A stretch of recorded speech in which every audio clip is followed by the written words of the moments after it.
Oh, let's do it live on Yes. a First Friday miracle edition of Cleveland Browns Daily. I am merely Beau. He is the great Z. And I got to tell you, if you were dialing up weather for these 2 days, the good Lord has given it to us, my friend. I mean, it is spectacular. Stunning. Today, a little sunnier even, but just as cool. Nice little breeze off the lake that is making its way through Berea to keep us cool. It's perfect. It's perfection. Football perfection for the Browns, who came out yesterday and, boy, made an impression on the first day of minicamp. They certainly did. The collection of talent that has been amassed here on full display. Everyone of note here. Everybody here. 4 people didn't participate yesterday due to injury. That's all Fields, Schwartz, Hubbard, and Malik McDowell. But you wanted to see Odell Beckham Jr. run routes? You got to see that. You got to see it. You want to see Delpit fly around the field? You want to see JOK fly around the field? You got to see that greedy back. You want to see Myles Garrett and Jadeveon Clowney line up together? Sure, that's on the menu for you as well. So much to see yesterday, and so much of it exciting. And I said, and I still won't do it. Won't wish away July. It's my birth month. Can't wish it away altogether. Won't wish away August. But boy, am I excited. For when September the 12th comes in Kansas City. Yeah, you're going to, folks, and I certainly last night was fun. Yesterday on the show was pure joy, as you can probably imagine from our tone. There was it was one of those things, I think, for me, and you probably, file under this as well, my friend, from this perspective of, it's one thing to talk about, all of the talent that had come in and be excited about it and see these signings, but it's quite another thing to see it actually manifest on a field. And there were so many moments, and I think back to yesterday's show, and I think about just watching, for me at least, the first time watching Jeremiah Owusu-Koramoah, he's so twitchy. He's so twitchy, explosive. Just so explosive. Every muscle fiber just explodes, and that was fun to see. It was fun to see Grant Delpit be able to break on a tackling dummy, in like less than 2 seconds, 0 to 60. And then there was something from and Jadeveon Clowney spoke this morning, and I know you spoke to him today as well. Yeah. And we'll probably have that for you guys tomorrow. But there was something about the realization that. And you brought it up. We were standing right where we are right now, and they were over on one of the far fields, and you said, oh, my God, look at that. And it was Jadeveon Clowney standing next to Myles. There aren't many human beings on planet Earth who could stand next to Myles and be of equal impressive, and they were. Like, the fact that those two guys, like, if you follow recruiting, those guys were the number one players in the –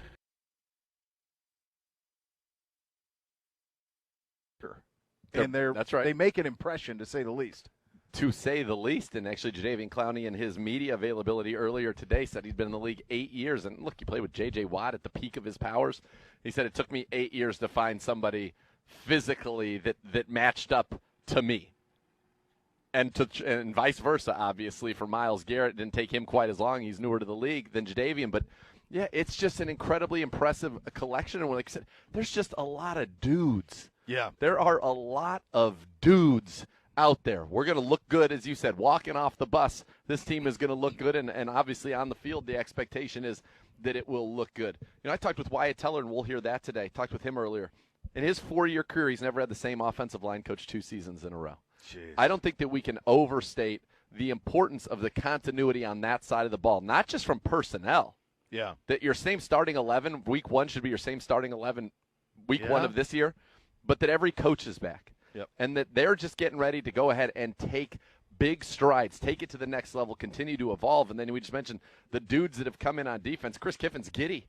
He's giddy. That defensive line room is so loaded. Jadeveon Clowney's like, this room it's loaded. Yeah. He goes, Tack's in here. He was a first-round pick. I've seen him. I know how good he can be. He's asking questions. He's fired up. They're all getting excited about Andrew Billings, the big fella, when he's running around and tapping those tennis balls in some of those drills. Right. And then he said the young guys are hungry. And, Clowney couldn't believe that he's been around as long as anybody. I mean, Damon Square is the only guy that's been in the league longer than Clowney, 9 years. True. It's young, too. It's a young group. And he said everybody here is 22, 23, 24, 25. He said some of these guys are 25, and they're going on their second contract. He said, wait a second, you guys are so young. So it's young, it's hungry, it's talented. And he went out of his way to say, he said, look, when we really had it going in Houston, we were good up front and we were really good on the back end. And we had linebackers, Cushing was flying around. Remember they had linebackers who flew around. He said, we've got that here. And he said, that's the feel I get. It feels to me, the front feels like San Francisco a couple of years ago, a dominant back end. And he said, man, those guys in the middle can fly. And you know he's talking about Jeremiah Owusu-Koramoah, Anthony Walker Jr., who's looked good. And you know, it was interesting. A lot of the guys that came in here was talking with Wyatt on the offense. He said, you know, these guys are here because they're talented, but because they're not afraid to work. And that's like the rep that these guys have. You know, Walker's rep is hard worker, knows everything, already lined people up. And Clowney said the linebackers are already getting everybody lined up perfectly. Yeah. They know what they're doing, and it makes it easier. But I was just blown away by the overall team speed, and especially on the defensive side of the ball yesterday. If you said, Nathan, one thing that you took away from that, the closing speed. When we actually went, because in 11-on-11, and Stefanski talked about, we'll hear that in a few minutes, they didn't go full speed in 11-on-11. No, yeah. But in the 7-on-7s, they were playing full Flying speed. Around. And when that ball would be in the air, it was like, boom. They were just zipping in, closing windows. The closing speed was so significant. I walked after the practice, I ran into a couple people, very big L luminaries in this team and in the front office, and I said, man, the closing speed on defense, and they were like, oh yeah, yep, we'll like it, like what we see. Yeah, it's just a stunning array of talent, and we went through the things that we were impressed with that jumped out, things we wanted to see. It certainly cannot be undersold the importance of seeing Odell Beckham Jr. run routes. We never thought we would see that. Wild. You mentioned Jeremiah Owusu-Koramoah and his just twitchiness, and honestly, I was struggling to trying to think who he reminded me of, because he has the kind of the mannerisms of a corner or a receiver, except he's a linebacker.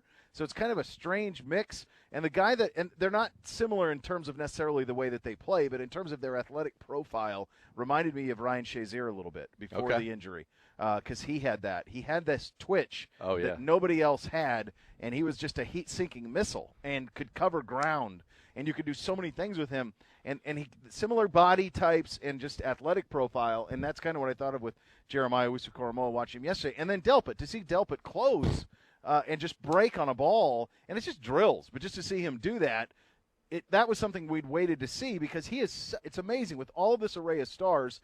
His body type is still an incredible attention getter, and you go through all of that, and we've talked about all of these things. And maybe the most important guy we signed is John Johnson, and we didn't even hardly talk about him. I know. It's wild, and yet he's out there making plays, almost had an interception in the 7-on-7s, couple PBUs, flying around. They love him already. You can tell natural leadership tendencies, and I think you watch some of the Building the Browns that are coming up, he'll be featured heavily. Greg Newsome was flying around, almost had a pick six, where he jumped around, and you just saw he played inside, he played outside. You just saw his speed, his break on the ball. Just when the ball was in the air, this defense, it was like a magnet. Just boom. Yeah. Everybody was right to where the ball was going, and that speed's crazy. Speaking of Newsome, I would urge everybody, not now, 3 o'clock comes around, 3 o'clock, go log on to YouTube. Go to the Browns YouTube channel, youtube.com/Browns. We released the first Browns breakdown. Oh, so, you and Dane? Me and Dane. Okay. And I think these are some of the best videos that we do year in and year out. It's myself, Dane Brugler, the senior draft analyst at The Athletic, and we go through the entire rookie class. Okay. Each player gets their own episode. Yeah, we watch film on them. We talk about what we see on the film. Well, Dane does most of the talking, obviously, and we really kind of break down what you're getting in these rookies and what you saw on college tape, why they were drafted by the Cleveland Browns. And it's a great series. I think we're releasing today's First Friday, so I think they come out on First Friday and maybe actual Friday twice a week. Nice. But the first one was out today, Greg Newsome. So 3 o'clock. Go ahead, Destination Viewing. Go check that out. I tweeted it out as well, as did the Browns. Have you guys have you taped a lot of these at They're this all point? Done. They're all done. They're all in the can. Okay. Yep. So Barry, this will be fun. So you'll see Newsome today and get a look at that. Yeah. I mean, that's it. That's another thing. I mean, we talk about Johnson. You mentioned Newsome there. I mean, normally the first thing you do at something like this is you look for your first round picks. Yeah. And there was so much out here to be paying attention to, and so many things to take to feast your eyes on. That fell back. I mean, like just seeing Greedy Williams, you said it yesterday on the show, like I think we forget, like Greedy's a big dude.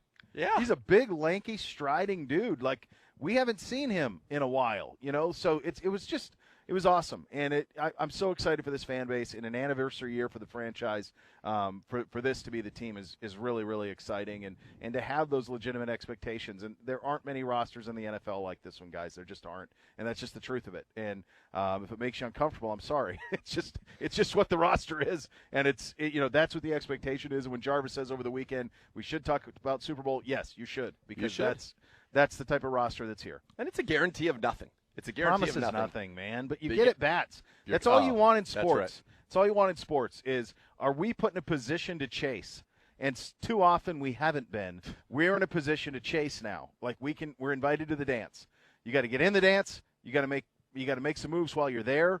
But we have the talent to be consistently invited to the dance, and that leads to everything. If you're of a certain age and your parents talk about the 80s or they talk about the late 70s, or even if your grandparents talk about the 60s, that's what it was. It was knowing you had a shot. Yeah. It was every fall waking up on Sunday and going, we got a shot to win. We should win. We should be favored to win. We're going to be favored in a lot of games we play this year, guys. That's the reality of it. Yeah. And it's a reflection of this roster. And I can tell you, seeing it in person, you've seen a lot of rosters. This is by far the best. We've got the coaching staff that all came together and collaborated to have the Coach of the Year in Kevin Stefanski, who received another award yesterday from the Pro Football Writers Association of America. We got their award digitally yesterday, another Coach of the Year award for him. So was he thrilled about that? Did he want to talk about himself? Yeah, he sure did. I think it's one of the reasons why we have 4 minutes from him from the podium as highlights yesterday. I think it's why it's kept so brevity. He's into the whole brevity thing.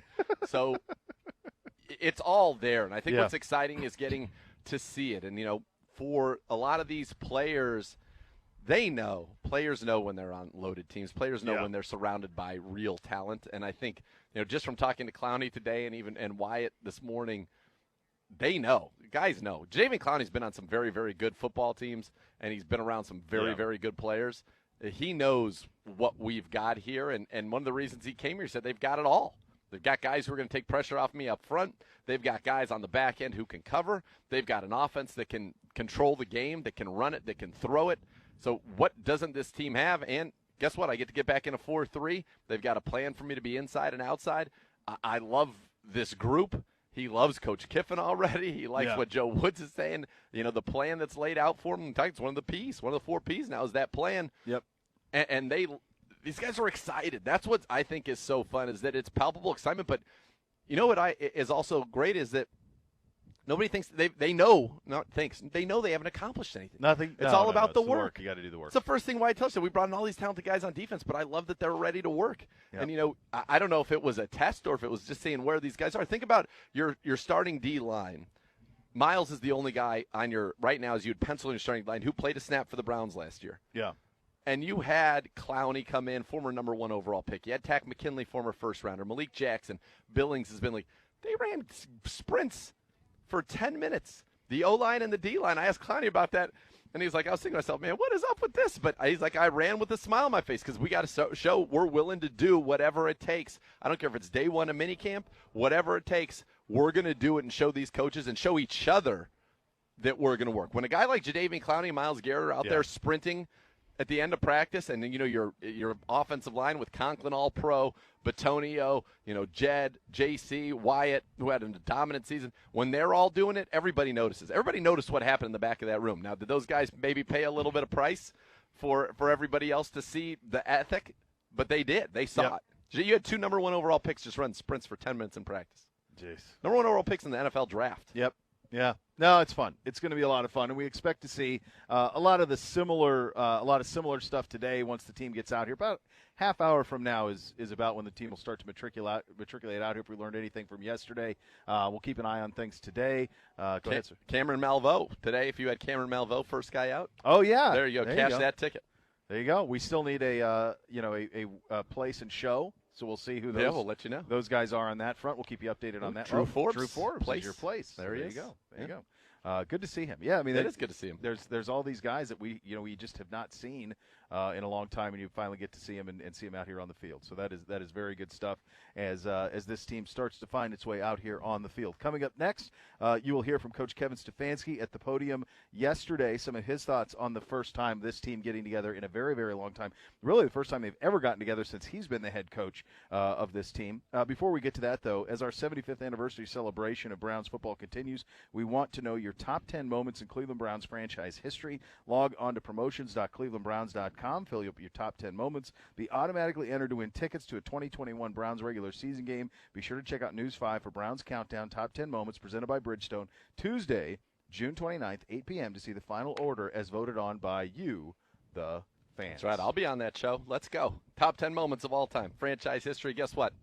I think some of them are still to come. As my son would say, there's so much more to come. Are you? Well, there are so much more. You're on that show? That's right. All right, I set the DVR. I bet. Good to Just know. now. I saw you pick up your phone. Nice. You saw me do it. I set Technology. the DVR on that right there. Let's go. Just like Browns Live. Always set the DVR. Kevin Stefanski from yesterday coming up next, off and running on a first Friday. Cleveland Browns Daily, 850 ESPN Cleveland.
Denied, call the disability lawyers at 1-800-ELK Ohio. Elk & Elk is a proud partner of your Cleveland Browns. Yesterday, after the first day of minicamp, our head coach, Kevin Stefanski, at the podium. Let's have a listen.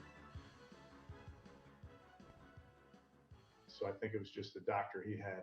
You guys are down. He looks pretty good to me. Miles Garrett at the end there. I think did O-line, D-line do was that a conditioning test? And then at the end, yep. Miles. Before we get started, here we go. I got it now. I don't know why it started in the middle. E. Jones, president of the PFWA and NFL senior writer for The Athletic. Hi, Kevin. I will keep this short because I know there is nothing you hate talking more about right now than 2020. But on behalf of the Pro Football Writers of America, we wanted to formally present you with our 2020 Coach of the Year award. This was voted on at the end of last season, so I don't think this is any surprise to anybody. But Peter should have the actual trophy to pass. There you go. So there we go. There's the official Coach of the Year trophy. So this is voted on by our members across the country. And, we just wanted to say congratulations and how much we enjoyed watching you and covering you. And we're really looking forward to what's to come in 2021. Well, I appreciate that, Lindsay.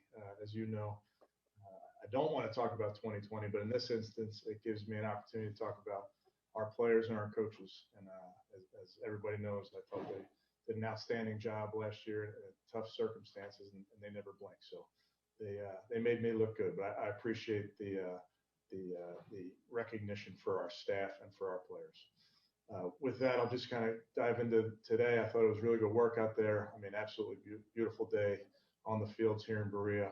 Got a lot of really good work in. The individual drills, the 7-on-7, the team periods. I just thought we covered a lot of ground. We ran a lot of plays. A ton of communication is going on out there, and I was really pleased with the work that we got done. So we got another one tomorrow and then one more on Thursday. And with that, I will take any questions. Yeah. Hey, Kevin, congratulations. How did Odell look out there to you today? Yeah, it looked good to me. Did some individual drills, did routes on air. He's still progressing through. I think he's 7 or 8 months post-surgery, ACL surgery, and he looks a lot different than I did 7 or 8 months post-ACL. So I think it was just the doctor he had. He looks pretty good to me. Miles Garrett at the end there. I think did O-line, D-line do was that a conditioning test? And then at the end, Miles got stretched out and he did not, do your final 11-on-11, walked in a little early. Is everything okay with him? Yeah, he was excused. And no, that's not a test. That's just when you're working so much 7-on-7, this is a passing camp. The way the rules are set up, it's for the passing game. So while we're doing 7-on-7, the O-line and D-line were doing some striders, but in no way a test. Hi, Kevin. Maybe it's operationally or maybe it's something you feel better about, but is there a specific example of something that's better this time around just because you have had an off season and because not everything is new and you guys are all distant from a year ago? Yeah, I would tell you the first thing that comes to mind is the cadence. And it's really hard to practice that on Zoom. So that was something we really didn't practice per se till July of last year. So obviously with the offense in year 2, we're able to do things, different cadences, whether it be first, second, or third down, fourth down for that matter, that we're ahead of where we were last year. But there's going to be people in the stands this season, God willing.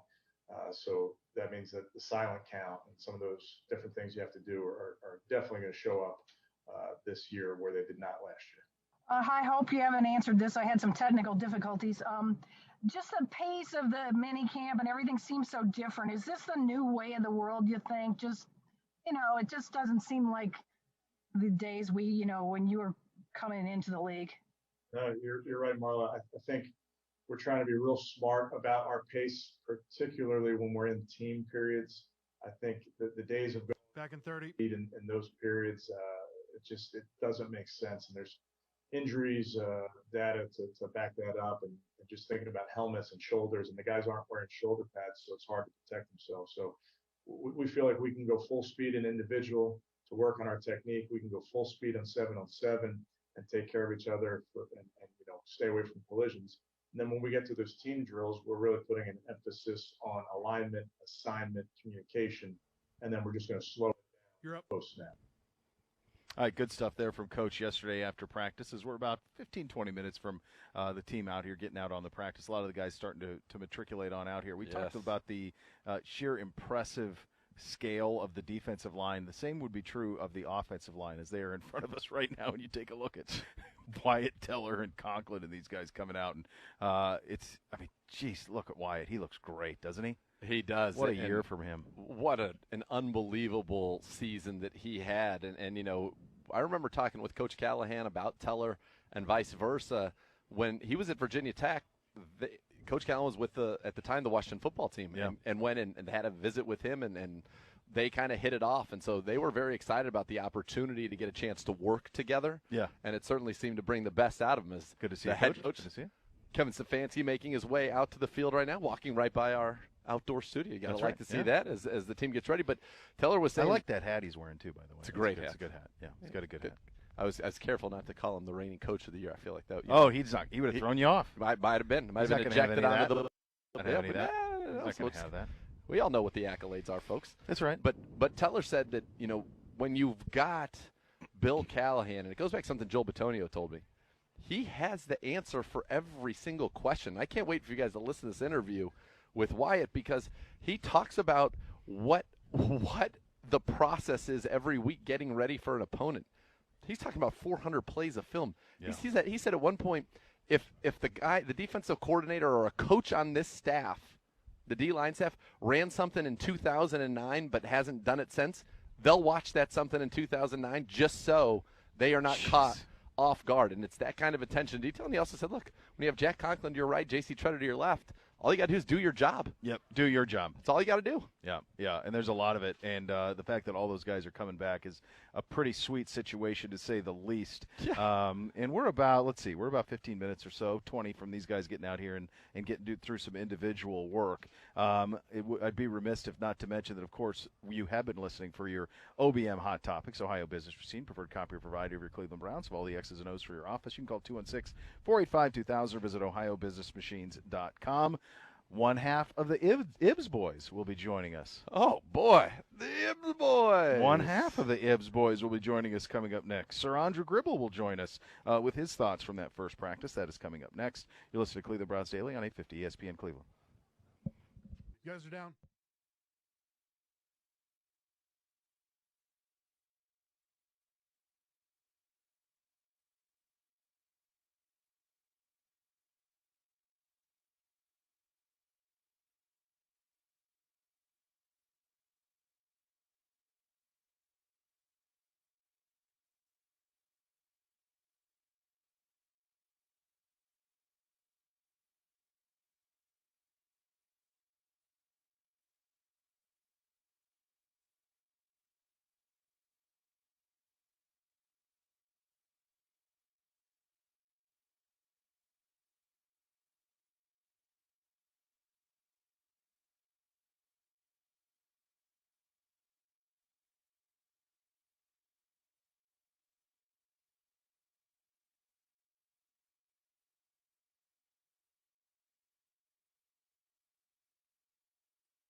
You know, if you're sick and tired of your outdated kitchen, it's the perfect time to upgrade to a new modern design. At Northeast Factory Direct, cabinets include all the upgrades: solid wood, full extension drawer glides, cushion drawers, closed drawers as well, and the doors on that. And the best part, the process is really easy. It's super simple. Make an appointment, bring in some basic measurements. A kitchen designer is going to walk you through the rest. They're going to have that interactive big screen involved. You can see exactly how it's going to look. An appointment and the design, those are free. There's no obligation. They'll let you take it with you. How about that? They have 0% financing available as well. So if you're thinking about remodeling your kitchen, go to northeastfactorydirect.com and schedule your appointment today. One half of the Ibs, well, actually both full Ibs boys are here. They're right here. Only one has a microphone. One's got a mic and the other brought the muscle. That's an insult. I didn't bring any muscle? No, you did. You did. I'm just saying, but Gibbe is looking like you're heavy right now. Yeah, Gibbe is ready at any point. I do think, Graves, good to see you, buddy. Before we get into actual football, don't you think that the Zegura is a perfect foil for Gibbe? Oh yeah, it's a great rivalry. It really is. It's really developed over the years. Heaven. Oh yeah. I mean, how many years is this together for you guys? I mean, this is a long brewing since 13. This is year 8. This will be our 9th season, right? This is my 9th season. Same. 13 was my first year. 14 was my first year on the road, but 13 was my first year on Browns Daily. Yeah. 9 years. 9 years. A decade in the 9 making. years. Unbelievable. Oh, boy. 158 games. That's right. Man. We won't talk about the record. Yeah, we won't calculate. 158 games. We won't calculate. Beau's a game over 500, though. That's right. All I know is winning. That's it. It's really I will have to do this job for at least another 10 years where we're really, really good to get back to 500. And I hope to. And I hope we are. Yeah. It'll be a real treat. You always thought about that when guys would take jobs with like expansion jobs like in the NBA or Major League Baseball, and you'd think, boy, this is how you'd look at like a career record, like think how long it's going to get to 500. It's going to be. You start digging that hole, it goes a long ways. Sir Andrew Gribble is here with us, our senior staff writer and boss of many. As you watch this, Gribbs, and Nathan and I have talked about it yesterday for a couple of hours, and then getting a look at the team back out here today, and this is day 2. What jumps out to you yesterday? What jumps at you today, just seeing this group all out here? Yeah, I think for me, I had a much different vantage point than you guys did. I was on field level on the opposite side. I just think it's the depth of each position group. And I think I had the closest look at the defensive line yesterday, and clearly a lot of question marks with who's going to be starting in that group, but it's not an easy elimination process, with what that group is going to look like this year. And I think that's just – it's not just what Andrew Berry did this offseason, but I think it's the progression of this entire roster essentially over the last 3 years. I mean, you go back to 2018, and really that's where the foundation pieces, and even Myles Garrett in 2017, the foundation pieces were put in place. And when you have those foundational pieces there, it makes your offseason easier and maybe more targeted and productive. And I think the Browns have now stacked a bunch of off seasons that have been very good on top of each other, and now you're seeing the benefits of it, and really what lies ahead are a lot of tough decisions, especially after seeing OTAs with like some of the guys here. Now you see all these guys here out here working healthy. I mean, this is going to be a good team, and I think it's deep, and training camp is just going to have a lot more niche storylines, I think, than usual. You're not looking for a quarterback, you're not looking for starters at a lot of spots, but it's just you're going to have to make tough decisions to get the best 53 out there. Yeah, and you were over by the D-line room, and I mean, they're just dudes in there. And you think about, you mentioned the starters. We have, good idea of who the guys that are rotational. But when you talk about who's going to make the team as the 4th defensive end, who's going to make the team as the 4th, 5th defensive tackle, and just the bevy of talent and young talent. That's in Clowney I can't believe, Damon Square's the only guy older than him or more experience in the league than him in that D-line room, and he still feels like he's a young guy. So he said, what's the deal with all these pups? Yeah, and I think the interesting thing with that group is there's a lot of different sizes and skill sets. I think, you've got your leaner pass rusher in Tack McKinley. You get a little bigger with Myles and Porter Gustin. Curtis Weaver's obviously a much bigger kind of pass rusher guy, and then D-tackle-wise, you've seen what Jordan Elliott and Malik Jackson, more of the lean body types, and Andrew Billings brings the size there in the middle of the defensive line as well. So it's just it'll be interesting. You get a gauge on what the Browns might be looking like defensively when you see the rotations coming up here in July and who is kind of rising to the top. But ultimately, there's going to be probably some decisions that involve guys who are either highly touted or got a lot of experience that are going to be fighting for spots here. So you were over there by the D-line group, and from our vantage point here, I'm glad you mentioned Jordan Elliott lean. That was not you wouldn't have said Jordan Elliott was a lean guy in his rookie season, but it looked to us like his body looked different, and he looked fast. He outran Myles Garrett in that one drill, which kind of blew my mind a little bit. You were up close and personal. What did you see from him? Because he's the guy. Kiffin told us that. Glenn Cook has told me that as well. That's the second-year player that they think is really going to break out. Yeah, and I think that it's interesting because we did a story on him a couple weeks ago talking to him, and you would think a rookie, a third-round rookie who played as much as he did, his rookie season would have been satisfied with what he did. But I don't think he was. I think he was kind of disappointed with his final numbers. I think he feels like he could have done more as a rookie, even though I think expectations-wise I thought he played a key role in that rotation, didn't make any noticeably big mistakes or anything like that, and you expect him to get better this year. But, again, he is poised to take that jump. But to do so, he's going to have to beat out guys like a Malik Jackson or guys like Damian Square with a ton of experience. And so I think they've definitely not made it easy for him to just kind of slide right in, which is maybe before you added all those D tackles in free agency, you're like, well, Ogunjobi's gone, Richardson's gone, Elliott's going to slide right in. Now it's not so clear. Gribbs, I think that you hit on something really, really on point with the it's not just the talent. The talent is pretty stunning. It's the depth of talent. It's the guy behind the guy is really impressive too. And it leads to what I think are going to be just borderline impossible conversations at defensive line, at linebacker. I think some of the receiver conversations are going to be tough ones. I think there's going to offensive line. How many of those? I mean, you look at them; they're in front of us right now, and I mean, we forget, like Drew Forbes is here. He wasn't here a year ago. So you think about like those conversations going to take place, and I know, the NFL is the NFL, but you covered Alabama before, and Nathan covered Ohio State during his time in Columbus, and one of the things that was going on there was the incredible competition to play.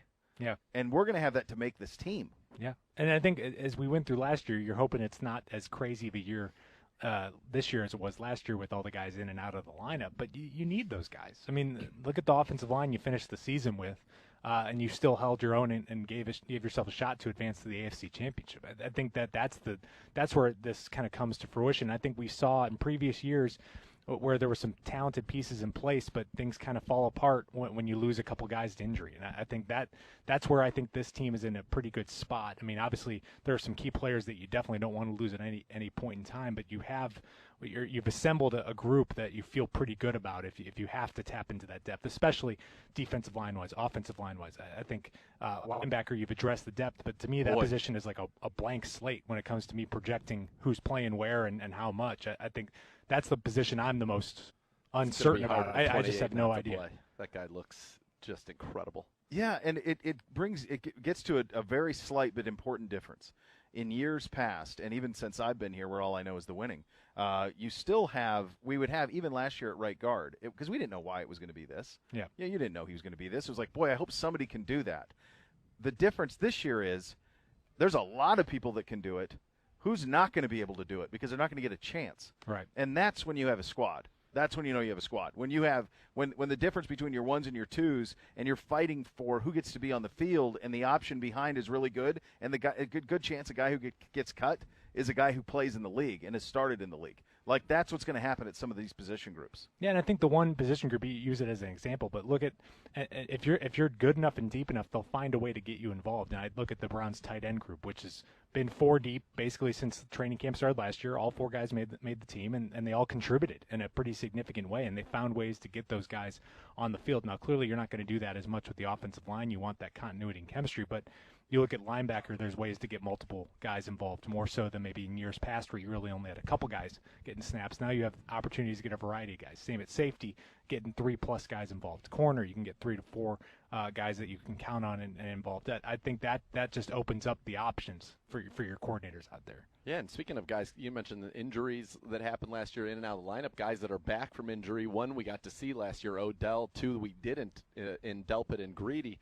What did you think from what you saw? Honestly, to me, I guess I was just not naturally pessimistic, but I was more surprised to see them as active as they have been. I think with the Achilles, you always think when it happens, you add a year, and you think that's what is the case. But To me, I thought Delpit was going to be, we'll see him at training camp, but clearly not. He seems ready to go.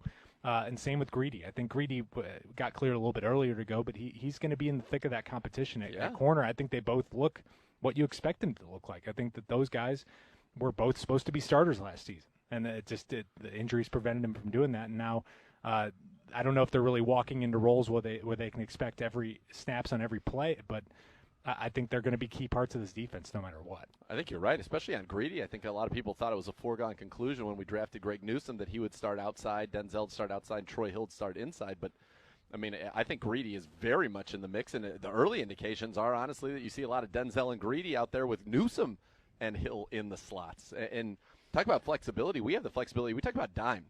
400 snaps a dime. Now, dime can come in a lot of different 6 DBs. A lot of ways to do that. We can have Greedy and Denzel outside, and then Hill and Newsome inside in the slot with 2 safeties. We can have 3 safeties and drop a Grant Delpit down into the slot. There are so many things that are in the toolbox right now for Joe Woods and this defense that really kind of held it together barely a year ago. And I keep saying the thing that blew my mind yesterday more than anything else is when we finally did some full speed, which was 7-on-7. They're not doing that in 11-on-11s. There's no reason to risk the injuries, as Kevin Stefanski said earlier.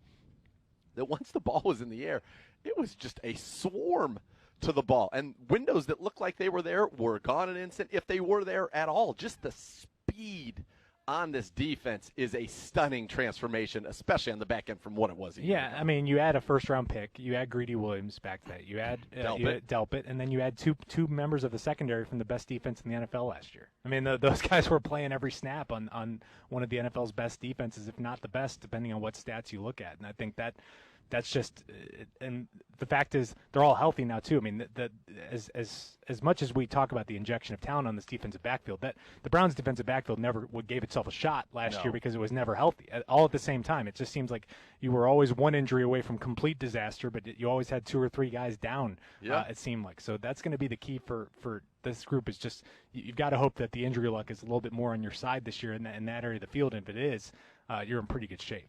You know, the other kind of thing that we're seeing here, and we talked about Jordan Elliott, we talked about Nick Harris a little bit yesterday. I heard Baker today talk about Donovan Peoples-Jones. Last year, looks great. We talked about him. I mean, just when you want to talk about get off the bus and a little bit of a body transformation, that's happened with Donovan Peoples-Jones. And I know we're going to play Baker for you guys at 2:00, but as we're watching him out here, that's something that you think about a year ago. Last year was so strange in so many ways. But this rookie class, most people say the jump from year 1 to year 2 is where you make it.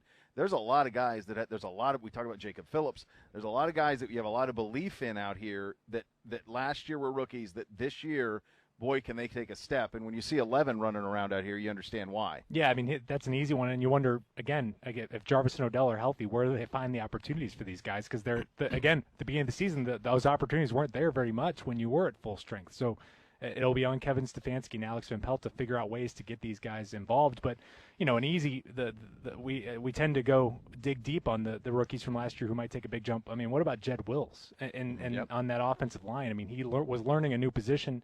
He was so solid last year. Now you wonder if he takes his next steps that you expect. You all of a sudden have a left tackle on an offensive line that is arguably one of the best in the middle.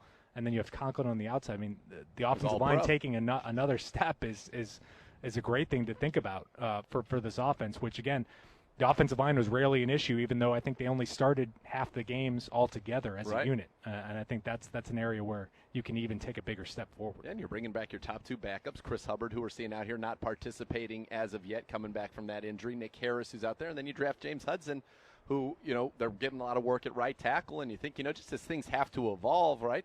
A right tackle of the future, perhaps, you know, for the Cleveland Browns, and somebody with great movement skills who's going to get an opportunity to learn. But going back to what you talking about receiver, I'm pretty sure I'm not wrong about this. It was a long time ago, but didn't we start the season with both DPJ and Hollywood inactive? I think so, yeah. And then they go on to play massive roles, and you add them, and you've got Odell, and you've got Jarvis, and you know they're going to be 10, 15 snaps a game for Anthony Schwartz because of just what his speed and his presence on the field brings to this offense. We were saying yesterday, these are all the people who need the football, right, on some level. Nick Chubb, Kareem Hunt, Odell Beckham, Jarvis Landry, Hollywood, DPJ, we'll call it Schwartz, Hoop, Njoku, Harrison Bryant. There's one football. Yeah. And I don't know that there's a way to keep everybody particularly happy on if they're in their individual silo. But that's part of the beauty of what Kevin Stefanski does is this is all about the team. And when we're winning, what are you going to take away as a defense? What are you going to take away? Well, and also, Gribbs, how can you maximize that? And one thing that we've talked about on the show, this offseason is do we see a little tempo? I love that. Because that's a way to do it. Get more plays? Yeah, you get more plays. And the other thing about it, I think, now that we can take a step back and go, how much of the way that Coach coached last year was survival. I mean, Joe Woods' defense was not what it needed to be. You didn't want him on Injuries. the field. You were trying to – now all of a sudden you can go in a full attack mode. Do you now say, boy, we got a quarterback who plays really well with some tempo. We've got all these mouths to feed. We could shuffle them in and out at skill positions, at running back. We could fly them in and out. Every position. Now all of a sudden you say to yourself, okay, and now we have a defense we know that can hold up on the back end and get after it on the front end. I don't know. That could be something we see. Yeah, and you hit the nail on the head with the reason to be reluctant on tempo is usually the other side of the ball, and because you don't want a really fast 3 and out, and then your defense has to get back on the field and they're put in a tough spot. And I think that while the defense last year, I think the best word to describe their top strength was opportunistic. I think some of the Browns' best games were because of the defense. I mean, because of the turnovers they created and putting the offense in the great spots. But it also was, on the other hand, no lead was ever safe, and you had to keep scoring. And I think that was the issue. But if you have some real confidence in that defense, that you can go out there and say 1 out of every 5 times you go 3 and out with that tempo, then you can live with it and survive, and you can be okay with that. Not only do you have confidence in this defense, not only is there the depth on offense to bring guys in, stay fresh while they get tired, you have that same depth on defense. Yeah, you have that same depth on defense. So, okay, on this time we're going to have Walker Jr. out there with JOK. Next time we can have Jacob Phillips and Taki or Mack. We have guys who have played. Malcolm Smith. We have 6 linebackers who we know can all play in this league. We've got 3 safeties that we can move in and out. Sheldrick has played well when he's needed to. At the corner position, you've got 5 guys who are pretty well accomplished in this league. Up front, we talked about it. Miles and Clowney need a breather. Let's bring Tack McKinley in here along with Weaver or Porter Gustin. Oh, we're a little tired in the front. Let's bring Tommy Togiai up here or along with Jordan Elliott or any of these guys in the middle, depending on who ends up making the team in the middle of this defense. So I think not only can you play tempo, and then the other part is this is a defense that is built to play with the lead. Yeah, it is. Built to play with the lead. We dare you. You've got to drop back and pass. We're going to create mismatches all over the field up front. We're going to blitz when you're sliding your protection because we're going to line up. Lined up over your left tackle is going to be Miles. Lined up over your left guard is going to be Clowney. And then we're going to have McKinley over here lined up against your right tackle. And then we're going to blitz a safety on that side when you're sliding everything to deal with those 2 guys. And what are you going to do about that? Not much. No. And the DBs know the ball's coming out quick. We got guys who break on the ball. I mean, it's built for that. This is a team that is going to be built to take leads and then just – the difference is we can step on throats this year. We should have some games where we beat somebody 45-7. There was a play that just took place over there, guys, and the defense is on the far field from us, and they're just walking through stuff. But they had Owusu-Koramoah just kind of bracketing the tight end, Johnson and Harrison. All 3 creeped up. Harrison, Koramoah go. Johnson drops. Good luck. So much disguise. All look the same. They all have the same body type. They can all do everything. Good luck. Who's coming? Who's going? Who's staying? That's what Joe Woods wanted. He's got it. Yeah, he's got it. That's what's exciting about this. And I think, Joe Thomas always tells us Joe Woods did an incredible job last year, and now you've basically said you've given him the keys to the palace. Yeah. The keys to the It was palace. a chicken salad situation last year. Well, now it is. Now it's not. Now it's transformative turkey. It's transformative turkey. If we're staying in the bird world. Stay in the bird world. That's exactly right. What do you, just a couple days here to wet the beak, Gribbs? What else are you looking for the next 2 days? Yeah, I mean, I think today is the big day. I mean, obviously you're looking probably at a lighter day tomorrow with how these things go. And I think this is I imagine we'll see more of the same as what we did last year. I think Stefanski made it clear they're not going to rush into things with 11 on 11. I think that's the days of us when I started watching minicamp to what it's evolved to have changed. And I think that's for the good. You just want all these guys to leave here healthy, come back at a full strength at a full 90 in July, and then that's when we can really get serious about the position battles and everything like that, and start seeing these lines go against each other. So right now, I'm having the most fun watching individuals at the D line, but you're not gonna be able to read too much into this until about a week into August. It's like I said yesterday. As soon as I saw Delpit running, I put him on a shelf. Put him on a shelf. Put him on a shelf. What a line we'll out of see you you. in Kansas Timely. City. Yeah. See you September 12th. Put him on a shelf. There's nothing else to see here, man. Like, He's got it. Yeah, there will be a balance. Camp will be very different this year, though, because of that. Because everything is so known in terms of the talent. Like you want to sharpen, but you don't want to break. So it is going to be a real, I was trying to think of, like, in my life, the teams I've been around in camp in the NFL, and I really don't have the best I can do is there were some good Carson Palmer Bengals teams that had a lot of talent and they were teams that felt like they were close. Yep. And I remember going to some of those camps and it was, the feeling was almost like, okay, this is really just about smoothing out the edges, and this is about putting this thing in the best position to succeed. We haven't had one of those around here in a long time, but it's a different feel to it. We have been trying to find a quarterback, or we've been saying who's starting at these 12 positions across the offensive and defensive sides of the ball. Which undrafted free agent is going to start for us this year? Because we need now. It's not a guarantee, and you go through. I talked about the Browns breakdowns, which are at youtube.com/Browns. We'll go in the film run all these rookies, and all of them have impressive stuff. But it's not a lock that. It is not a lock that this entire rookie class makes this team, and in fact, I'd probably say it would probably be an upset if everybody who was drafted is on the 53 initially. Anyway. Well, numbers-wise, it's impossible almost, isn't it? Pretty close. Pretty close. So, yeah, you're just a few years removed from an UDFA starting at left tackle for. That's right. Game one. I mean, it's a big change, and I think when you talk about the difference in training camp between this year and last year, but I mean, to be honest, there was a lot of learning going on at training camp last year. It wasn't always the prettiest watch. I mean, they were going through some things on the field. Their first time on the field, no mini camp, no nothing, new system, new everything, and that's why this team it took a little bit for everything to come together during the season. This is a different animal, because I think when you see struggles at training camp, it usually involves the offense. You probably shouldn't expect that this time around. I don't. I think they're going to, but it's going to be, the battles are going to be great. And, you think Wyatt was saying, and it's probably possible, right, that the best defensive line that they're going to have to deal with all year should happen at training camp. Yeah, I mean, certainly right Washington there. Football team's not on our schedule this year. No. The Bucs aren't on our schedule this year. 49ers aren't.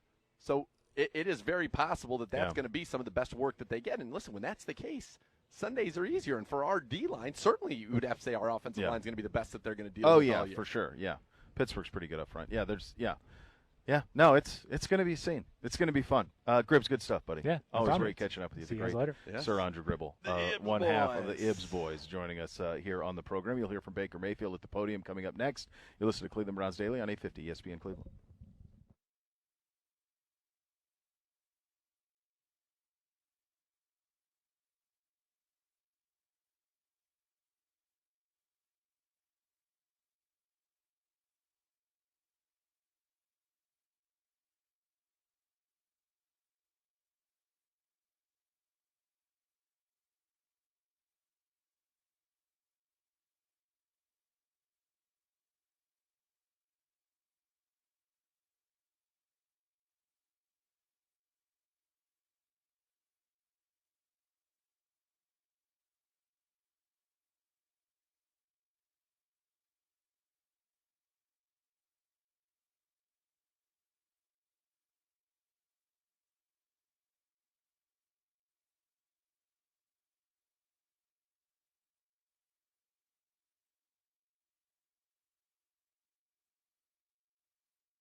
All right, second hour here on Cleveland Browns Daily.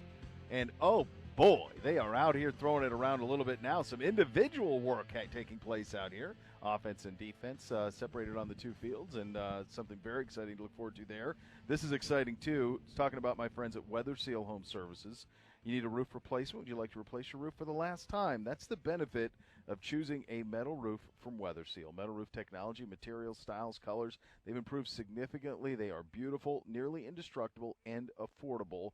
Plus, with new metal roof from Weather Seal, includes 100 feet of free extra-large gutters. That's an incredible thing. Wow. I want to read it again. It includes 100 feet of free extra-large gutters, up to 7 years, zero-interest financing on that as well. Call my guys today, 877-351-SEAL, or visit weathersealhomeservices.com. We'll hear from our quarterback in just a second, Z, but we are back out here. The guys have kind of split up into position groups and kind of just going through some individual work right now out at mandatory minicamp. Yeah, that's good. You're getting to see a little bit of full-speed work in the individuals in the 7-on-7 period. You got the running backs doing their tracks, some outside zone and then some inside zone runs. You got the receivers tracking the ball over their heads on some of those vertical throws, and then the O-line group they lock these guys up one-on-one, and these guys get after it over there, which I love seeing. Working on that technique, working on their footwork under the watchful eye of Coach Callahan down there. So you're seeing that, and then defensively they've broken up into their groups, and the safeties, the corners, the linebackers, and of course the big fellas. And these guys can move, and I think one of the big points of emphasis clearly with the big guys is their bend. And a lot of the drills, it's the bend, and then it's the chase, and then guess what? We're hunting the football. We're going for the football. We're going to try to get the football out as much as possible. And as Gribbs mentioned, in the first half of the season, we had 17 takeaways over the first 8 games, which led the NFL. And that allowed us to be as successful as we were during that part of the season. And even in the playoff win, I think we had, 5 takeaways in that game against the Steelers when we put it to them. You can't count on those kind of things. Those aren't things that you can try to manufacture them, but the key is to be able to play great defense week in and week out. But when you have those opportunities, those are game-changing plays. When you win the turnover battle, and I think in this case with us, when you have this talent, you're even in the turnover battle. You just don't make anything a negative. Be even in special teams, even in the turnover battle, you're going to win more often than not. Yep, simple as that. You win more often than not when Baker Mayfield's your quarterback, too. That goes all the way back to his time coming up, his time through high school, his time at Oklahoma, and certainly his time last year and his time here in the league. He's spinning it right now. Before today's practice, though, Six met with the media. Let's have a listen. Yeah, hey, Baker. So you threw with him last You guys are down. Tuesday now, too. How does Odell look to you coming off that knee injury? It looks really great. After seeing him run and really just talking to him as well, he feels comfortable. He's still getting used to some of these cuts and certain, motions. But, you're talking about 7 months since the surgery. So it's pretty impressive how quickly he's come back. You guys finished really strong last year offensively without him. What could his return mean for you and just for the ceiling of the entire offense? Obviously his play speaks for itself. He's an explosive player. But I think when it comes to the team scheming up for our offense, he adds the dynamic, the deep threat. Teams have to roll safety over the top. They have to, whether they want to play 1 high, 2 high, just all the things that can, exploit matchups and create better opportunities for everybody else, not only himself. Do you have a greater appreciation for home run derby contestants now? I do. It gets tiring. So, even swinging a light softball bat. Hey, so we got a chance to talk to Denzel and Nick yesterday, and they talked about their contract extensions, and you're part of that class.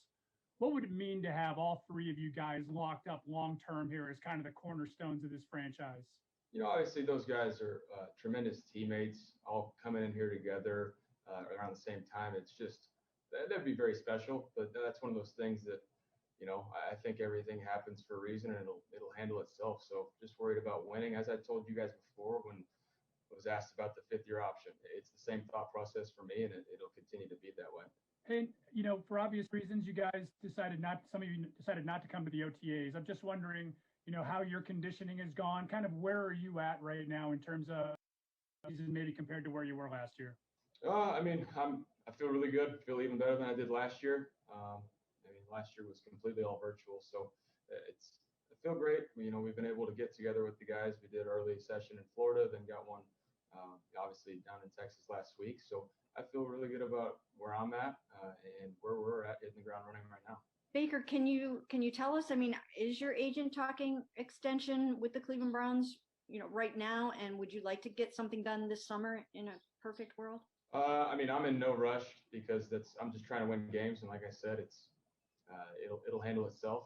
I'm sure Tom and Jack Mills are handling that. I don't try and feed too much into that because that's like wasting my time and energy and thought process on stuff that I'm not in control of right now. So I'm going to handle what I can control. And if in the event that that they decide to wait, or you guys decide to wait, would you maybe perhaps view that as an opportunity to really bet on yourself in some ways and just go out and light it up and even maybe put yourself in a better position financially? I mean, I've bet on myself my whole life. I've always taken it one day at a time, one play at a time. And like I said, I'm not going to handle it any differently now. Hey, Baker, following up on what Tom asked you, how much do you think you and the offense were able to accomplish, from Florida and Texas before showing up this week? I think we were able to accomplish everything we needed to. And so now it's great to be out there and doing some competition against the defense. Obviously, a lot of 7-on-7 stuff, as you guys saw yesterday. I mean, I think, where we're at right now, I feel good about it. Obviously, there's a ton of work to be had, but that's why it's only June. And whether it's in those workouts or on Zoom, can you tell that you're more comfortable in year 2 of Kevin's system?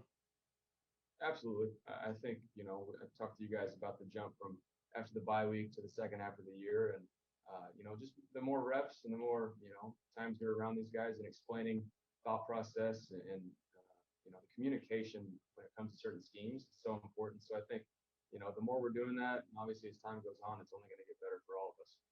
Hey, Baker, how do you see Harrison Bryant and Austin Hooper and the other tight ends growing in the second year of this offense? I'm excited to watch that group. I mean, we have an incredible room, including David and Steven.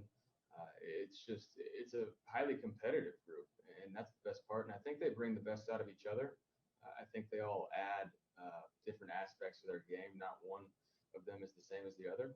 So I'm excited to see them grow and continue to understand our schemes. And that's a position that requires a lot of intelligence and to be able to read certain ways and communicate up front. It asks a lot of them, and they do a fantastic job. Hey, Baker, after we got to talk to you last time, about the 5th-year option and the extension possibility, Jimmy Haslam spoke to us, and he said that really the timing is just up to Andrew Berry. But, kind of in that, it seemed like he was saying that, he's not worried that it's not going to happen. It's just a matter of time. Do you kind of get that sense? And is that kind of part of why you're saying you're not in a rush, you're not worried about it, that you feel comfortable that eventually something will work out, it's just a matter of time? Like I keep saying, I think everything happens for a reason. I think the chips will fall where they're supposed to. Like I said, I'm concerned about winning, and that's what everybody in this building needs to be concerned about. It's not saying that anybody is not, but the concern right now is winning and building a strong foundation for this season. And I've asked you about this before, but I was just wondering if you had an update on your feelings. You've said before that you felt like you were born to play quarterback in Cleveland. After last season, did that even strengthen that belief? Yeah, I think, the things that I said even before the draft, right after the draft of Cleveland's a town, it's about work ethic, a blue-collar mentality, and that's what I've always been about. So I think that's why it's been a great match. Hey, Baker, I generally don't like to go backwards, but if we could go to that last season, the challenge of retooling your footwork, learning a new offense, learning a new head coach and offensive coordinator. Can you talk a little bit about, or can you tell us a little bit, what was really the hardest part of that? And was it the bye week where it all just kind of, you felt like, okay, I've got it? Did it take that long?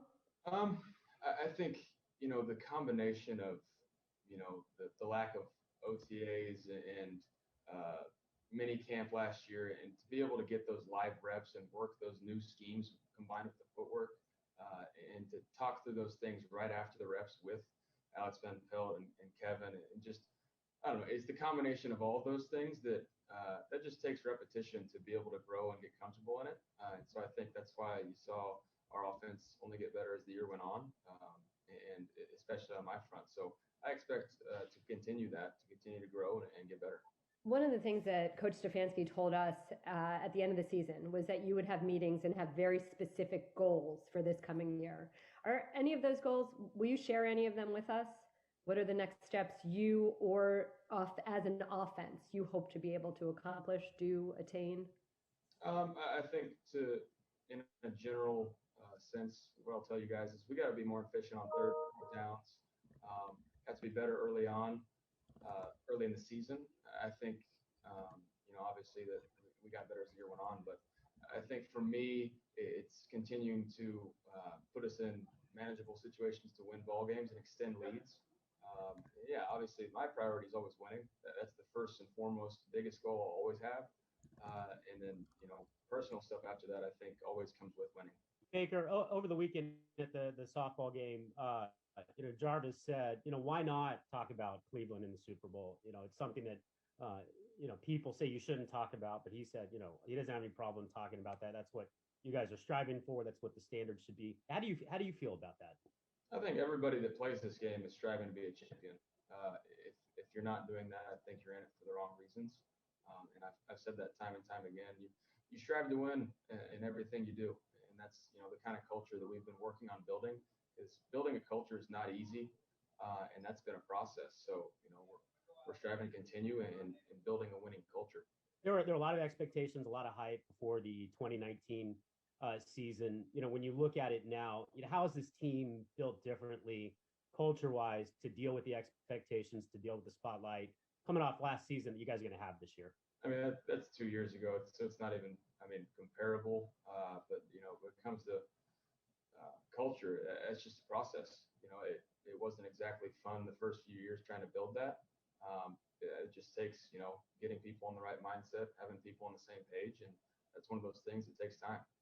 Hey, Baker, you guys already did the workouts down in Florida. You got together in Austin. Just kind of curious, when you leave tomorrow for that 6-week break before training camp, is there anything specific that you want to get accomplished before you guys have to hit the ground running, or do you feel pretty comfortable with everything you've been able to get done this offseason? I feel good with where I'm at right now. Obviously, like I said, there's a lot of work to be done. That's not to say that we won't continue that, even though we won't be together.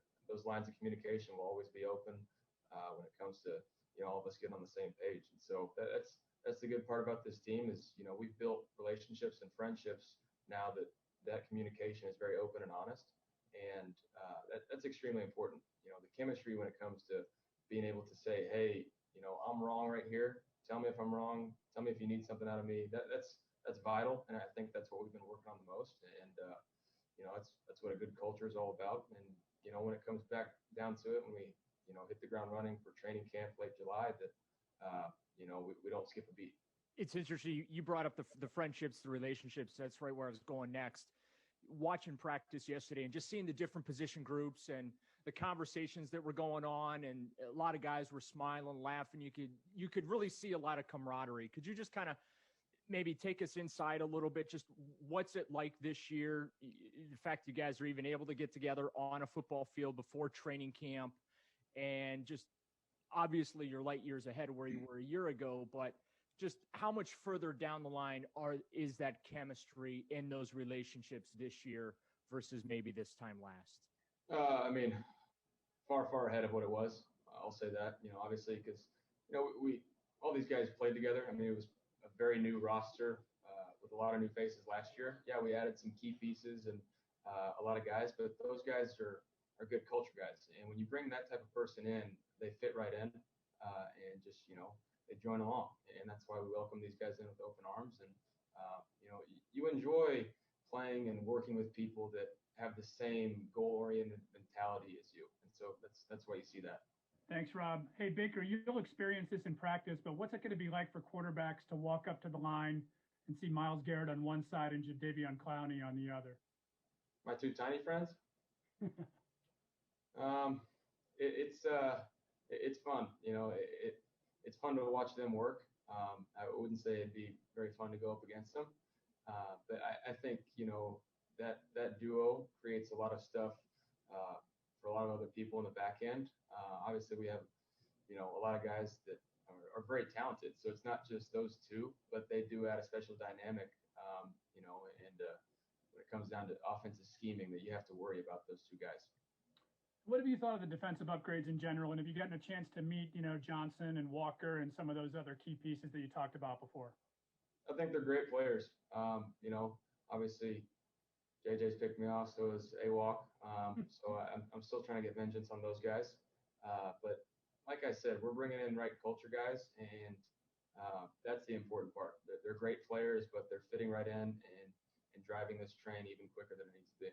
Hey, Baker, how important is it to have all the top receivers coming back for another year? And then with the young guys, especially a guy like Donovan Peoples-Jones, what have you seen when you've been working out with him away from the facility? Donovan looks incredible right now. He looks like he's in really, really good shape. 30. Running around. Obviously, he's a smart guy that we were able to, plug and play. He knows his role and knows exactly what his job is. But it's great to have that same group back, the camaraderie in that room, and to, hit the ground running. We've talked about a lot of things. We grew a lot over the last year, and, we're continuing that. So it's exciting to have O back, obviously, after the injury, and have an even healthier Jarvis and just have that room all together again. You're up. Wow. Sorry, Hornet. A little bit of a Hornet situation here. It's really aggressive. Look at this thing. I tell you, that really looks like it's not happy with me. I'm hoping it goes to Murph. There are multiple yellow jackets or Hornets or Gibby. Is it your sweetness? Mini wasps even? Where are they coming from? But yeah, really that segmented body. I don't like to see that in a flying insect. No, there's no win there. I'm going to go away from these flowers. It could be this flower situation. That was one thing I was going to before could be the sweetness of our tones. Could be, yeah, dulcet tones. It could be the before we were so rudely interrupted by that thing. The one point we were going to make is that you remember last year, and talking to Coach about DPJ, and now you hear Baker talking as well. They told him things once. Like, he retained everything. He was prepared for everything, which is pretty remarkable for a rookie. Chad O'Shea is going to coach these guys hard. I think that make no mistake about that. He is not going to mince words. And he was blown away by the dedication, the intellect, and then the work to turn the intellect into football knowledge. But he said he knew every role. That's why they were able to put him in here. You remember he started his career, I think it was his first play, where he pancake blocked the guy down in Dallas. That was his first action. In that game, Kadero Hodge got injured in the pregame, and so they had to have DPJ up, and the rest is history. But it was the fact that they knew no matter where they put him that he would be in the right place at the right time. That knowledge earned the trust of the coaching staff, and now I think what you're seeing is a guy who's playing fast, who looks to be in incredible condition, as you heard Baker talk about it, but he just looks different. I'll tell you what he looks like. He looks like a guy physically who has everything you need to be a number one receiver in the National Football League. That's what he looks like. That's what he's been his whole life. I mean, it was only at Michigan that didn't happen, and he was the number one high school receiver in the country, in the nation. Yeah. Yes. So this was somebody that Urban Meyer felt like he got away. They know a little bit about receivers at Ohio State, and they wanted him desperately. He got away, and he's here now, and you see that talent. The talent is equating. Is that not a great what if? Well, I mean, it's one of the great what ifs. I mean, I have to feel like if he goes to Ohio State, he's probably a first-round pick. Yeah, he's a first-round pick. Yeah, I mean, he would have. It's hard to imagine that he would be anything other than that. I mean, you think about the guys that they developed there, whether it be Terry McLaurin or Paris Campbell. There's countless others, but those two off the top in terms of guys who are around the same age as DPJ, who did not have that pedigree, but who turned into that. Right. So imagine if they were able to get their hand. Imagine, if Brian Hartline was coaching him, the last couple of years. Well, and that's what he would have been like when he walked in the door. Well, we wouldn't be here, so I guess it all worked out. And what I've said all along is when you have a staff like we do, Chad O'Shea was one of the best receiver coaches in the league, and was great with the Patriots for many, many years, got the most out of his guys. Everybody who went there elevated their game. And then you look at him, he goes down to Miami and is the offensive coordinator, the play caller for 1 year there. Not his fault. He ends up out of there. But look at what happened with Devontae Parker in the year that he was there. Devontae Parker was 2 years ago. Devontae Parker was talked about, or 3 years ago, was talked about as a bust. Yep. He was a bust. It's bust, yep. And then now he's a 1,000-yard stud number one receiver in the National Football League. And think about what they've got in Miami now with Devontae Parker, Will Fuller, and Jalen Waddle and Gesicki. You say to yourself, oh, my goodness, it is set up if Tua can stop throwing interceptions in practice. Now, they said that they wanted him to do that. That's neither here nor there. That's always an interesting comment. We were hoping he would throw 5 interceptions really? in today's practice. That's the objective. Yeah, we're trying to make him throw at places he shouldn't. Well, okay. Very good. Different strokes for different folks. But what he did with Devontae Parker, his resume speaks for itself. And so you get a guy like Donovan Peoples-Jones, it's about giving him the clay. This is a guy 4 years removed from being the number one, 3 years removed from being the number one recruit in the country at his position. So you know from a talent size standpoint, it's all there. Yes. And so now you give him to Chad O'Shea. You draft Anthony Schwartz, the youngest receiver in this draft, who's not fully formed. No. But he's the fastest guy in the draft. It's a trait. He's got an elite trait and a good piece of clay and a good head on his shoulders. And so now you give him to Chad O'Shea and see what Chad O'Shea can do with him. And I think that's where this gets exciting. That's where you can see the development. That's when you know coaches are good. You've worked with many ex-players. I've worked with many ex-players. You still do currently? They all say the most important people in their development early in their career, no question, they're position coaches. Without question. Yeah. And so when you've got great ones, I mean, we have arguably the best offensive line coach in the NFL. We've got one of the best receivers coaches in the NFL. We've got one of the best quarterback coaches, and I'll call that our OC, Alex Van Pelt, who's going to work with that in the NFL. Stump Mitchell did it, played at a high level. The players love him at the running back position.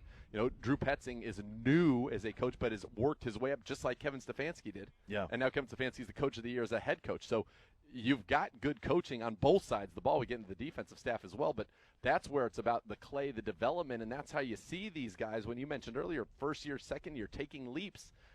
That's the key. They've got to want it. They've got to be willing to put in the work and accept the coaching, but the quality of coaching that they get at those positions is key. And I think if you look in some of the past, you know, around our team and around the league, when teams don't have great staffs, you don't get that development. You're right. And I think it's probably, just to put a ribbon on that, I think it's also the biggest discrepancy between there are some incredible position coaches in this league and some, it's probably the worst. You know, in terms of the gap between the best and the bottom, it's the biggest of any breakdown in Couldn't the agree NFL. more. There are some people that are walking around this league in position coaching positions who have no business Because they knew somebody. And Somebody's boy. It's been that way for a long time. We will go around the league coming up next, and I'm still dealing with when you hit a hornet like I just did on that guy. Step on him right there. You Where? got him right I there. don't see him. He's right there in the crack. When you step on it, I got him pretty good. I mean, that was a direct hit right on the head of the melon. I just think wondered, you're like, good that's at sending for a snatching loop. flies out of the air like Danielson. Yeah. Not with chopsticks, but with my bare hand. I mean, you mess with me up here. That's what you mess with the bull. This you get is the a horns. warning now. But this is a For the rest warning of you. now. This is a warning. They fly by. They see this that's right. smeared carcass. That's what's left. That's what's left. Do you want this to be you? Fly over there. Yeah.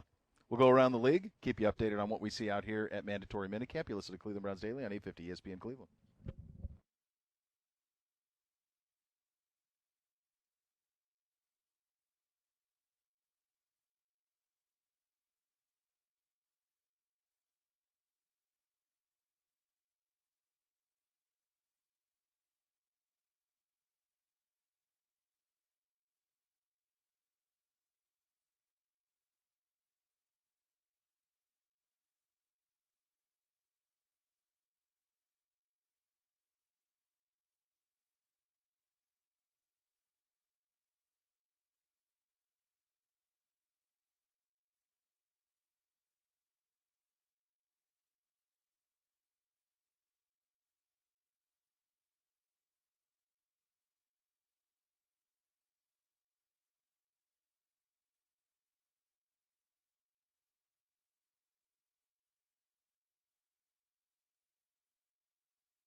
Obsessing over something like football can be a problem. If you're obsessing over gambling, it can be downright dangerous, so do something to take your mind off it.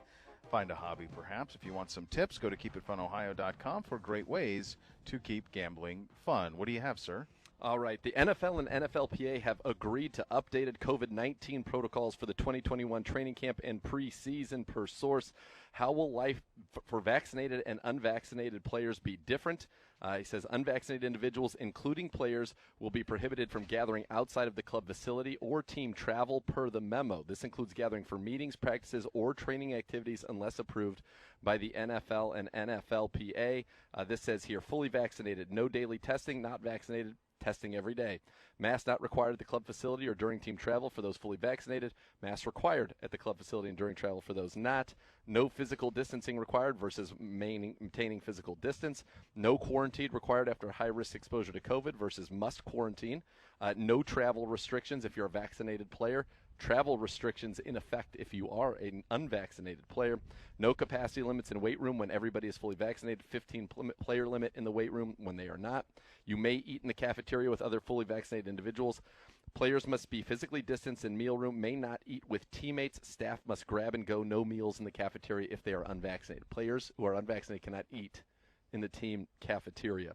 No restrictions on social media marketing or sponsorship opportunities for players who are fully vaccinated. Wow. There are no social media marketing or sponsorship activities permitted for non-vaccinated players. Wow. So that's NFL and NFLPA agreeing to Yes. that. So this is not proposal. This is what's been agreed upon. Fully vaccinated players may interact with vaccinated family and friends during team travel.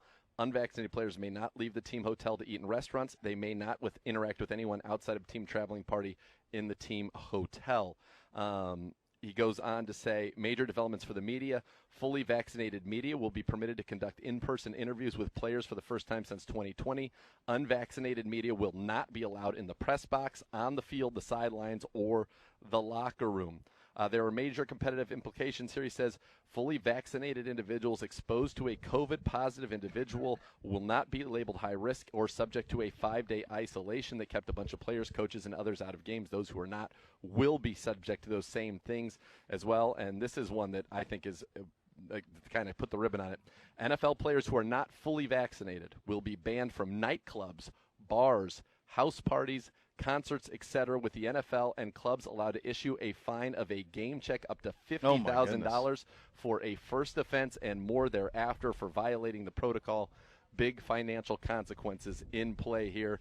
This would be the NFL and the NFLPA telling everybody to get vaccinated without mandating that they must get vaccinated. I mean, it's as much of a mandate as can be Well, without yes. being. Yes, it certainly is. And I think it's, I do wonder if there's the timing on this because of obviously what happened with Chris Paul this morning, with him, having, and I haven't seen the details on that since this morning, but so I don't know if it was unvaccinated close contact, test positive. I'm not sure what it was. We saw this a couple of weeks ago at the Memorial Tournament with John Rahm, where he was, he would have won. I mean, he was up 7 shots. He would have won the Memorial Tournament and was forced to withdraw.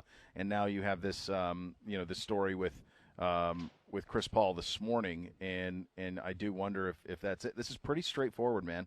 Can't be any more straightforward than that, and that's the way it's going to be going forward, and that's the way that you're going to have a season with full stands, and that's the way that you're going to that this is going to be. It's pretty straight. It's as simple as it gets. And it's clear from that we all know who the NFLPA president is, J.C. Tretter, that he and the league are clearly in agreement that let's get everybody vaccinated, and they are going to make life as challenging for those who are not. That's 2 NFLs, man. Right. For vaccinated, non-vax. No sponsorship you can't. Yeah. So now they're affecting ability to play, which is going to affect what a team would think about a player on their roster because there is a competitive advantage to that, and they're going right into the pocketbook. I mean, that's straight in the pocketbook. Yeah, and a game check as well. Up to $50,000 for first offense. For first offense. So there is a lot going on there. In terms of what we're seeing here out on the field, the offense and defense doing a little 11-on-11 walkthrough over on the field. What do you see, Z? Yeah, just taking it, as we said, in the 11-on-11s, they're not going full speed. It was nice to see, though, Miles and Malik and Billings and Jadeveon Clowney on that first unit there on the defensive line. But, yeah, they're going kind of half speed. As you said, it's about alignment, assignment, making sure everybody's doing what they're supposed to do, getting some looks and seeing how they react to those looks. But yeah, very much a very slow pace. I will say this is different from yesterday, and correct me if I'm wrong, and Gribbs, who's standing here, can also, with a nod of the head, correct me if I'm wrong. Odell participating in the team portion, which he did not do yesterday. Did not do yesterday, yeah. No, and we can tell you there are a couple more guys who are off the side with trainers today. Nothing to be alarmed about, obviously, but in addition to the 4 from yesterday, which were Hubbard, Schwartz, Malik McDowell, and Tony Fields, we saw today. Grant Delpit is just kind of watching today, as well as Hollywood Higgins and JoJo Natson. Yeah, and the Delpit one, I mean, there's nothing to any of that. Just settle. They down. heard us. It's They June. heard us. Put him on the shelf. Put him on the shelf. You don't need to do We've anything seen else. it. Seen what he can do. So some massive news from the league there that just happened in terms of the COVID protocols and what it will be next year, and what is a big push, obviously. Pretty straightforward decision on getting vaccinated or not if you're going to be an NFL player in 2021. We will go around the league, keep you updated on what we see out here in Berea. You're listening to Cleveland Browns Daily on 850 ESPN Cleveland.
And if your game plan for this season includes buying or selling a home, Howard Hanna Real Estate Services has you covered. Visit howardhanna.com/go Browns today.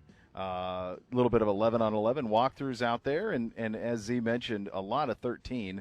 They're just walking in. I mean, there's nothing more to take. A little bit of jogs and stuff, but this was something he didn't do yesterday, and he is doing it today. Good doctor. He is, and right now you look out on the field. You got Greedy and Denzel, Troy Hill in the nickel. You got Miles and Clowney up front. You've got a linebacking core with Jacob Phillips and Jeremiah Wusu-Koromoa, John Johnson and Ronnie out there at safety, and you just think about the speed, and you think about the talent that is on the field. Look at 28.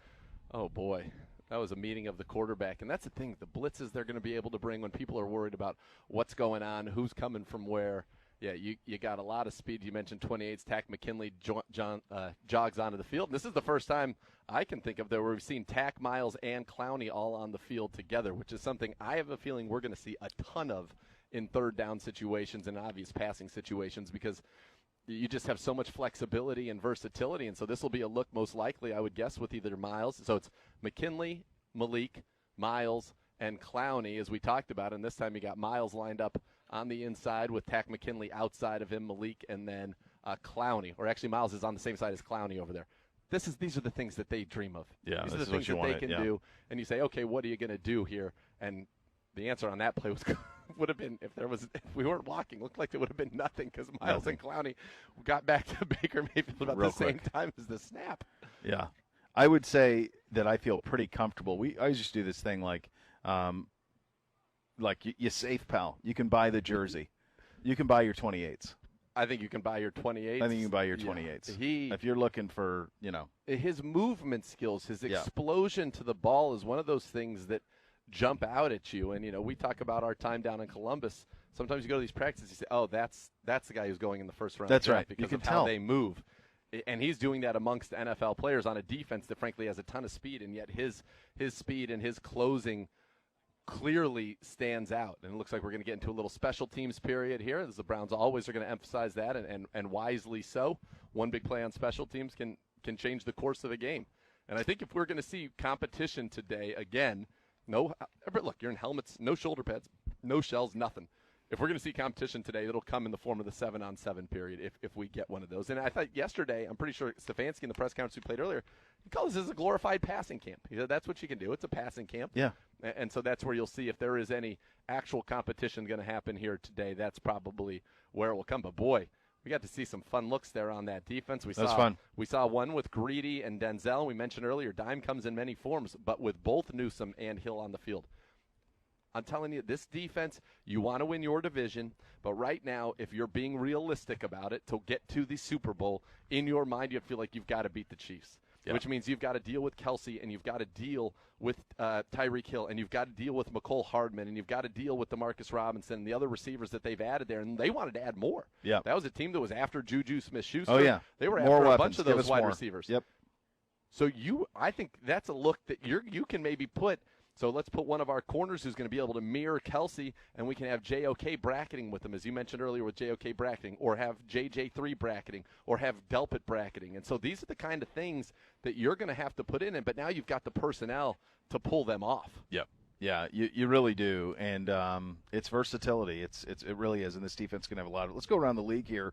Some of the topics around the league where mini camps are concerned. Vegas quarterback Derek Carr reasserts his desire to remain with the team that drafted him in the second round in 2014. He said, "quote I'd probably quit football if I had to play for somebody else."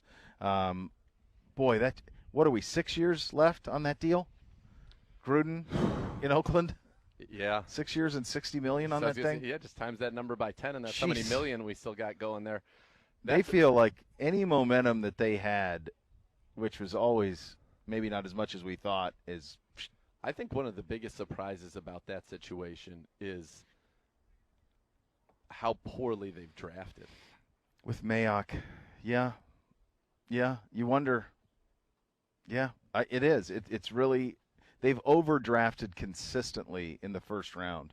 It's one thing to do it once, but then you better be proven right, and they've done it time and time again. So, no, I think it is. I think it's hard to know where that organization is going a little bit. Don't you think this year's a big one? You got Kansas City, you've got the Chargers who are on the rise, You've got a Broncos team that's got a if lot they of get talent. Rodgers, forget it. I mean, you almost would have to I don't know how you could convince it. The one thing about them is they're kind of immune to having to worry about people going or not or any of that because people are going to go to that stadium no matter what. It's going to be the number one road It's trip. going to be the number one road trip. Yeah, every year for a long time until people get tired of it, which probably won't happen. So they're kind of immune to that. It might make sense if you're them to just say, "We blew this.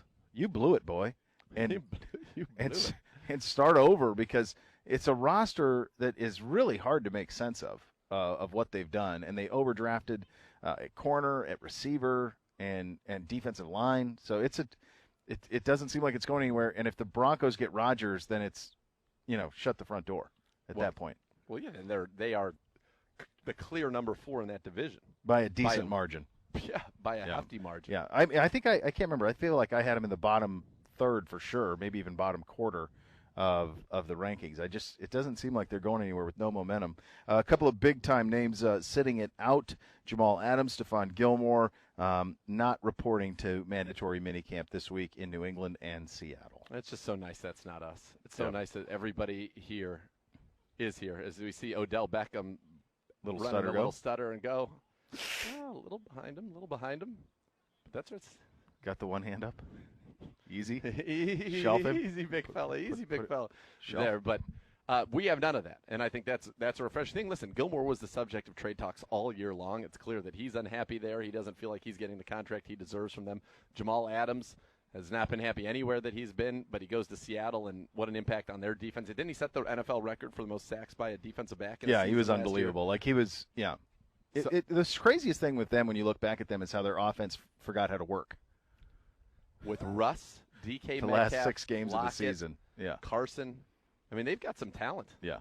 They forgot how to work the last 6 games or so. We mentioned this earlier, too, with the 5 interceptions yesterday in Dolphins minicamp. Jacoby Brissett came in and threw a couple more. They said that they were emphasizing more aggression in the passing game. Okay. Yeah, you want to be aggressive in the passing game. You don't want to throw to the other team. Listen, if you're Tua, and we've heard, Albright said it, we've heard other people say that there are rumblings that staff's not fully bought in. But if you're Tua, you've got to appreciate the way Flores goes to bat for you. You say, I didn't know the playbook as well as I should have as a rookie. And he's like, oh, that's not a big deal. When I was a first-year linebacker coach, I wasn't really I didn't know what I was doing as well as I should have either. Now he goes out there and he's completing more passes to the Dolphins' defense than the offense. Right. And we want him to do that. So you got to feel pretty supported right there. I wonder if the view of him changes because of what Mac Jones did last year at Alabama. Because Tua, you could argue, played on every bit as talented an offense as Joe Burrow played on at LSU. Yeah. And Mac Jones put up Burrow numbers. So what, you had Ruggs, Judy, Devontae Smith, Waddle. Yeah, all first-round picks. Yeah. You had 4 first-round picks. All top 15 picks. Najee Harris is pretty good. He's not too shabby. Their offensive line is pretty good. Yeah. So it does kind of question that a little bit. Did you see Aaron Rodgers in the presser yesterday? Talking for the match? Yeah, I did not, but So he joked about his quiet off season. So it's him and Bryson DeChambeau and Phil and Tom Brady. They're doing it out in Montana. So they had a press conference for the match, and he joked about the quiet off season. He is enjoying this. I think he immensely. loves it. Yeah, there's no doubt in my mind. I think he loves it. He likes putting them in awkward. I've always thought there's no way that they could ever trade him. Now I'm almost to the point where I don't know how they couldn't. So there was a time leading up to, I believe it was WrestleMania 17. All right. And The Rock was doing a sit-down interview. And The Rock said, talking in the third person as only he can, The Rock is vengeful and conniving, deceitful. And that's, I think right now, we are seeing a vengeful Aaron Rodgers who is enjoying just sticking it to them. Oh, you want to call me complicated? Sure, fine. Go right ahead. Great. Go Enjoy right yourselves. ahead. Yeah. Enjoy yourselves. Yeah. Watch what I'll do. Yeah, I'm not going to play for you. Right. And he is in a financial position where he doesn't need to. No. But if you're the Packers, at some point, you have to – your spite – you can't open a Mocha Joe's. You can't open a spite store. You can't open a spite store. Eventually, it goes under. Yeah. Yeah. You don't have the right beans. It's all about the good beans. You got to make sure you have the good beans, man. You have no chance. But you've got a situation where if you're them, at some point you say, let's at least get something out of this. Yeah. It's not just enough to say you're not going to make your salary this year, right? Yep. You've got to get something out of this. Yes, and you can get a lot from Denver, so make the call. He's Aaron Rodgers. Of course you can. Yeah, still so much more to come. Cornucopia. You listen to Cleveland Browns Daily Latte on 850 ESPN Cleveland.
As our 75th anniversary celebration of Browns football continues, we want you to know, and we want to know your top 10 moments in Cleveland Browns franchise history. Log on to promotions.clevelandbrowns.com, fill out your top 10 moments, be automatically entered to win tickets for a 2021 Browns regular season game. Be sure to check out News 5 for Browns Countdown. My DVR is set. Top 10 moments presented by Bridgestone. It's Tuesday, June 29th, 8 p.m. to see the final order as voted on by you, the fans. Z will be there. We will be here tomorrow for the final day of minicamp. Kareem Hunt will join the program, probably Wyatt Teller as well, maybe tomorrow.